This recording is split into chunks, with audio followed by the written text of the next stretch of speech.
Viral ngayon ang video ng pagtali ni Alden Richard ng sintas ng sapatos ni Kathryn Bernardo. Sa mga fancam video na ini-upload sa iba't ibang social media platform ay mapapanood ang pagdumog ng mga fans sa special screening ng Hello Love Again sa Dubai. Ang isa nga sa mga fancam video na ito ay ang pagtali ni Alden Richard ng sintas ng sapatos ni Kathryn Bernardo. Sa sobrang ang excitement at saya ng dalaga ay hindi niya na napansin na natanggal na pala ang pagkakatali sa sintas ng kanyang sapatos. Hilig-hiligan nga ang mga Kathryn fans sa gentleman move na ito ni Alden Richard. Samantala patuloy nga ang paghataw ng Hello Love Again sa takilya hindi lang sa Pilipinas, pati na rin nga sa ibang bansa. As of December 1, kumita na ang bagong Kathryn movie ng 1.4 billion sa global box office. Sa Middle East pa nga lang ay kumita na ito ng $1.4 million sa unang linggo ng pagpapalabas nito sa mga sinihan sa UAE, Qatar Kingdom of Saudi Arabia. Tinalo nga ang 1-week gross nito ang kabuuang kita ng unang Kathryn movie na Hello Love Goodbye sa Middle East. Thankful naman sina Kathryn at Alden sa tagumpay ng kanilang pelikula. Samantala, umabot na sa ibang level ang hate wave ng Kathryn nang ipinta na ito ng isang lalaki sa Baguio City na pinagpiestahan ngayon ng mga lokal at foreign tourists doon. Viral ngayon sa social media ang isang post at video kung saan pinagkakatuwaan ng mga tourist at lokal ang choka drawing art ng isang Stephen Lucero. Mapapanood sa video ang wapakels na pagdodrawing ni Stephen ng larawan ng Kathryn sa kalye hango sa isa sa kanilang digital poster na nakakarga sa likod ni Alden Richard, si Kathryn Bernardo. Pinapanood si Stephen ng mga tao habang ginuguhit niya ang larawan ng dalawa. Halos mapuno ang lugar sa panunood kay Stephen at makikitang mangha-mangha lalo na ang mga bata sa panunood sa local artist. Ang nakadagdag pa ng mode sa pagdodrawing nito ay ang background music ng isa sa mga original soundtrack ng pelikula ng Kathryn na Hello Love Again. Sa Session Road mismo iginuhit ang Kathryn na naging instant attraction ng mga namamasyal sa lugar. Kuhang-kuha ni Stephen ang mukha ng Kathryn sa galing nitong i-drawing ang dalawa habang pinagmasdan ang poster ng dalawa sa kanyang cellphone. Hindi pa nakaabot sa Kathryn ang ginawa ng artist pero umani na ito ng pasasalamat sa paghanga sa mga netizen. Di ko mambibig sa regalong bag ni Alden. So may duda ka? Kasi malinaw yung interview ni MJ, tinanong siya ako, pakisagot naman tong yung parang suspecha ng mga fans na binigyan ka ba ng bag ni Alden? So parang naano si Alden, gustong sumagot pero stop. Tapos si Kathryn ang sumagot at sinabi niyang, may resibo ba? Parang kung sino yung nagsasabi, pakita daw ng resibo. So pwede naman siya sabihin na hindi. Pwede sabihin niya na oo. Oo, pwedeng oo. Pero syempre, wala sa usapan nila na ilalantad yung mga bakit nga sa palagay mo? Because wala siguro sa usapan talaga. Kumbaga, bakit very yung private yun. Bakit yung singsing? At siguro kasi baka lang yun, yung health channeling. Okay. Ito kasi parang tsaka, yun kasi may reason. Like for example, nung bakit si Alden ba talaga ang sasagot? Nakita mo or aakto ba siyang sasagot? Aaktong sasagot, tapos ganun din naman, parang natigilan sila pareho. Kung ikaw naman si Alden, di mo rin sasabihin oo, di ba? Oo, sabagay. So si Kathryn, pero si Kathryn hindi niya rin sinagot ng hindi niya sinagot ng oo. Pero kasi ako kung sakasakali man, hindi ko talaga yan sasagutin kasi ang tanong is galing sa isang tao. Pag sinabi kong hindi, baka ma-offend. Di ba? Kung sasabihin naman... Correct, yun nga rin yung point ko. Di ba? Kung sasabihin naman nung isa na hindi o binili niya, di ba parang ang awkward lang kasi baka masira yung dilulu. So masabuti nang wag nang sagutin kung meron man o hindi. Kaya tama lang yung sagot na kasi may resibo ba? Yung parang gano'n. Kasi madali naman sabihin na oo pwede ka magpakilig, di ba? Lalo nang gugulong sa kilig yung mga fans pag sinabing Oo. Halimbawa, ako si Catherine, sinagot ko, ikaw si Alden. Sinabi ko, tinanong ako, bigay ba ni Alden, binigyan ka ba ng bag ni Alden? Pag sinagot, hindi no. Reaction mo. Reaction. Di siyempre ma-awkward ako.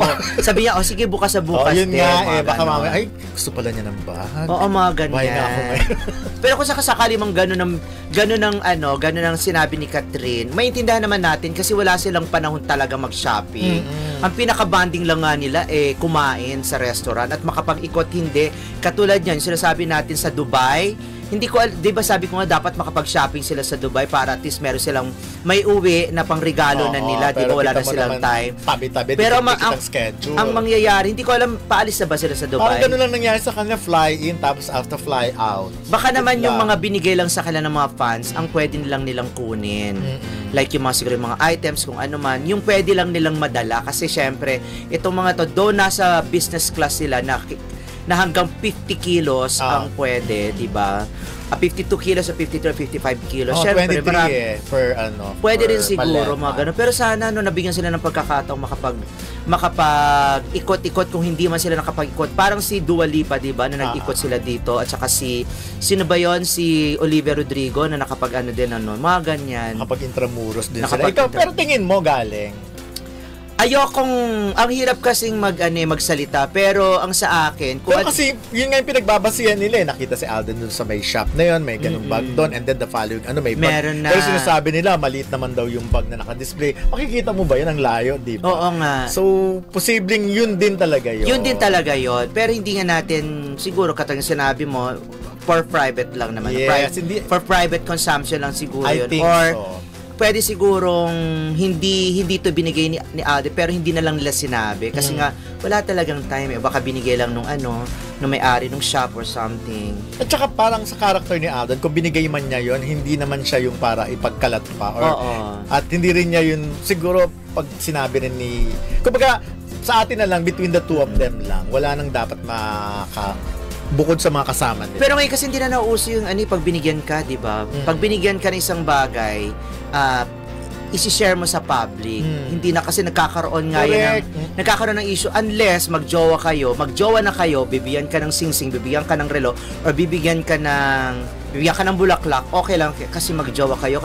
Eto naman si Alden at saka si Catherine, wala pa naman silang public announcement. Yun lang ang kulang pa, public announcement. Oo, kaya yung ganitong bigayan, kasi syempre baka, alam mo na, kahit na makita nating sincere, kung ano man yung gesture na ginawa ni Alden at kung ano man yung sinabi ni Catherine at nagpasalamat siya, mabibigyan to ng kulay. At saka, nagdidilulu na yung mga fans ngayon, baka mas lalo silang mahirapan na ipaintindi sa kanila na, hey, nagsisimula pa lang kami, wag nyo kami pangunahan. Pero hindi rin natin pwedeng ipagkaila na kahit nagsisimula pa lang. Why not, diba?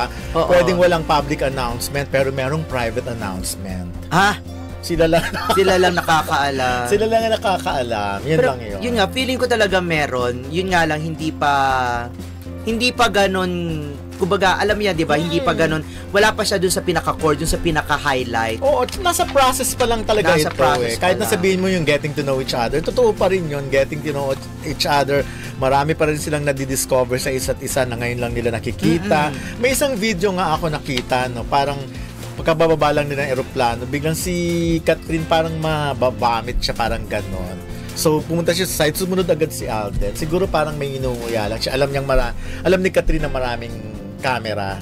Kaya parang ganon yung, siguro, kasi parang sumasama na rin talaga ang pakiramdam din ni Catherine. Di ba sabi naman niya, medyo sumusuko na yung katawan. Sa dami talaga. Alam mo, kahit nasa business class kayo ng aeroplano, mahirap pa rin gumalaw Kumbaga, hindi, para kang, lalo pag mga claustrophobic ka, di ba, yung nandoon ka lang, contain ka lang sa isang napakaliit na space, ilang oras yon, talagang mahihirapan ka, magkakaroon ka ng anxiety. Ang maganda lang nito, syempre, sanay silang mag-travel, though hindi naman palagi. At kasama mo yung isang taong nakakapagpasaya sa'yo, nakakapagpagaan kung ano man yung nararamdaman mong anxiety. Correct. Secure ka na laging nasa tabi mo, tinaalagaan ka. Nakita mo nga kahit nasa aeroplano sila, nag-usap sila, kahit magkahiwalay sila, pero magkatapat sila nung cabin nila. Nakita mo nga si Catherine, gumanon pa na nakuna ng isang fan. Doon sa malapit kasi yun, 'di ba, merong meron siyang section na meron siyang parang kurtina lang, nakabukas yung kurtina, tapos Nakita ko nakaganon rin si Catherine, di ba, doon sa likod ng upuan, tapos kinakausap niya si Alden. Yung mga ganon, maganda yon kasi syempre hindi mo na pwedeng palaging kausap yung handler mo, hindi mo palaging kausap ang nanay mo kung kasama sa ano, dapat, di ba? Mas nakaka-relate si Catherine sa kung ano man ang gusto ng pag-usapan ni Alden, kasi kumbaga nandoon sila sa journey na magkasama sila at magkapareha sila ng wavelength. Correct. Tsaka ano yan, halimbawa, kahit naman sanay ka mag-travel, pero kung sa loob ba naman ng isang buwan, iba't ibang time zone ang na-experience mo, di ba? Parang, ang hirap din maka-recover agad-agad ang katawan, especially yung tulog. Ang hirap-hirap noon. Katulad nga, Diyos ko, ang Dubai ilang oras, 9, 10, halos ganun din ang biyahe. Nakakapagod din yung pagdating mo dun, parang konting pahinga, harap ka agad sa mga tao eh. Nakakapagod. Tsaka hindi ka nakakakain ng maayos. Yes, nararamdaman yung pagod. Siguro. Hindi ka So, inaasahan natin na magkaroon na ng, gano'n naman talaga yung magkaroon ng bakasyon itong dalawang to. Kailangan yan. Abangan natin ang bakasyon. Pero abangan natin kung saan nga magpapasko. Si Catherine at si Alden, at kung saan sila mag-New Year sa isa't isa. Ganun lang naman. Si Catherine nagsiselebrate na rin ng Christmas. Oo nga sabi nga din lang gano'n, di ba, may Christmas tree, nagbibigay ng regalo. Nakita ko meron regalo. Baka may tumawag. Nakita ko parang nag-endorse din siya ng mga pagkain na pang Christmas. Oo nga. Ayun.